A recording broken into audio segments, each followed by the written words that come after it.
Today we're going to talk about writing essay, how to write an essay. Well, there are a few types of essay. I'm not going to talk about all kind of essays, but there are only 4 kind of essay that we're going to talk about. Cause and effect, narrative, process, comparison. Cause and effect, narrative, process, and comparison. And obviously in this video, I won't be able to talk about all kind of essay. We will just discuss the cause and effect. What is the cause and effect essay? It's very simple. In your essay, if you were talking about cause and effect, you're going to have to make sure that you're answering one of these questions. Why does something happen? Or what happens when?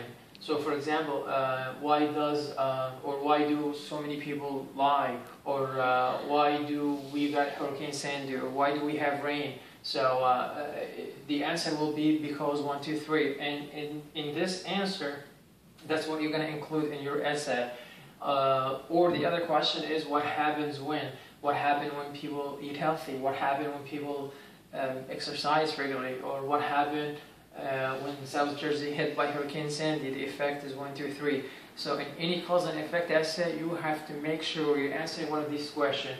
The minute you get an essay and you decide you're going to make it cause and effect essay, you will have to put this question back in your mind. Why does something happen? Because 1, 2, 3. Or what happens when? The effect is 1, 2, 3.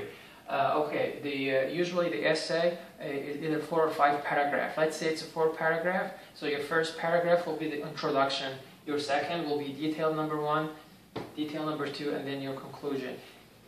Or it could be detail number 1, 2, 3, and a conclusion. So if we're going to make it 4 paragraphs, so it will be introduction, detail number 1, or explanation of number 1, detail number 2, and then conclusion. In your introduction, which is your first paragraph, what comes in it is the hook, main idea, and the thesis statement. What's the hook? The hook is your opening sentences. That's the first sentences in your first paragraph. The first sentences in the introduction. Usually, the hook could be a question. It could be a quote from a book or magazine. It's what you're trying to get your reader to read your essay. You want him to read your essay. So you want to start with a question or something interesting or something that make the reader wanted to read your essay. For example, if you're going to talk about cause and effect essay, and the cause and effect is lung cancer or any kind of cancer, because people does certain stuff, they'll get cancer, or if people stay away from certain stuff, they're not going to get cancer. In this kind of essay, your hook could be cancer kill more people than criminal and accidental death is combined. So it could be an opening hook or an opening sentences for your essay. Again, you can say cancer kill more people than criminal and accidental death is combined. And then you break down that idea in your first paragraph by explaining how that happened, or why does the cancer kill more people. So that's your hook, and then in the main idea you kind of make a comment in your hook. And then the last sentences in your introduction has to be the thesis statement. You can put the thesis statement anywhere. The thesis statement is very, very important to be in your first paragraph with your introduction. It is most preferred to be the last sentences in your first paragraph. Why? Most English teachers like it to be in that position. At least that's how I taught. So for example, the thesis statement could be stated or implied, direct or indirect. And if we're going to talk about cause and effect essay, and we take an example, lung cancer as a cause and effect essay.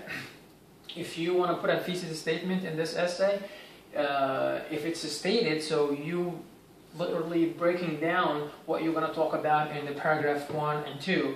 So the thesis statement, if you decided to go with direct thesis statement, you can say by eating healthy and by exercising regularly and staying away from the sun, people could reduce the chances of getting cancer. So with that saying, the first and the second paragraph after the introduction will talk about exercise and eating better and staying away from the sun, because you actually mentioned that in a thesis statement. So what's going to happen next is explaining what's in the thesis statement. If you want to make your thesis statement implied or indirect thesis statement, you could say people are not aware that their everyday behavior could reduce or increase the risk of getting cancer. So you make it blank. You didn't say how. What is the everyday behavior? And how is everyday behavior will reduce or increase the chances of getting cancer? So it's your choice how to put the thesis statement. You could state it, make it clear, or make it direct, or you can make it indirect. Like I said, if you want to make it direct, so you'll say by exercising regularly or by eating better or eating healthy, people could reduce the chances of getting cancer. So that means you'll talk about exercise and eating better.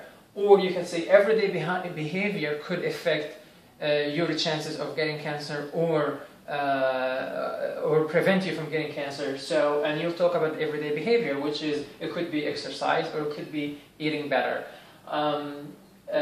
Always make sure in your essay, if it's cause and effect essay, you will have to use these words as a result, because, due to, since, therefore, thus, consequently. You always have to make sure to use this connector in your paragraph number 1 and number 2 and number 3, or detail number 1, detail number 2, which is the first and the second paragraph after the introduction. You're always going to make sure you put these words: because, due to, thus, therefore, for this reason, consequently, and so forth. Lastly is the conclusion. Your conclusion, you're wrapping up the idea, what you're talking about here. You're trying to wrap up what you discussed in your first and second paragraph. The conclusion could have a suggestion or opinion or prediction. If you're talking about opinion, it's your personal opinion. It doesn't have to match the reader opinion. It's your opinion from what you wrote previously. For example, we were talking about cause and effect, and we took the lung cancer or cancer in general as an example. If you try and wrap up here, you could say, if people were made aware of the importance of dieting, exercising, and staying away from the sun, the total number of cancer could be reduced. So you're trying to wrap up, you're trying to put your opinion, and also you're trying to make connection between the conclusion and the introduction paragraph. This is very important in your essay. If you're talking about any of them, cause and effect, narrative process, comparison, you always want to make sure that the introduction and conclusion are connected. So whatever you mention in introduction has to be mentioned again in the conclusion. In a way they match, in the way they blend. So for example, if you start your introduction essay by saying cancer can kill more people than accidental and criminal deaths combined, you could say here, if people were made aware of eating better and eating healthier, the total number of cancer could be reduced. So you're talking about number here, and you're talking about number there. So you kind of connecting two paragraphs to make it cohesive, to make the whole essay cohesive. So that's pretty much it. That's cause and effect essay. Introduction, detail number 1, detail number 2, and conclusion. I would like to hear your comment, and definitely in more videos I will talk about the narrative process and comparison. Thank you and good luck.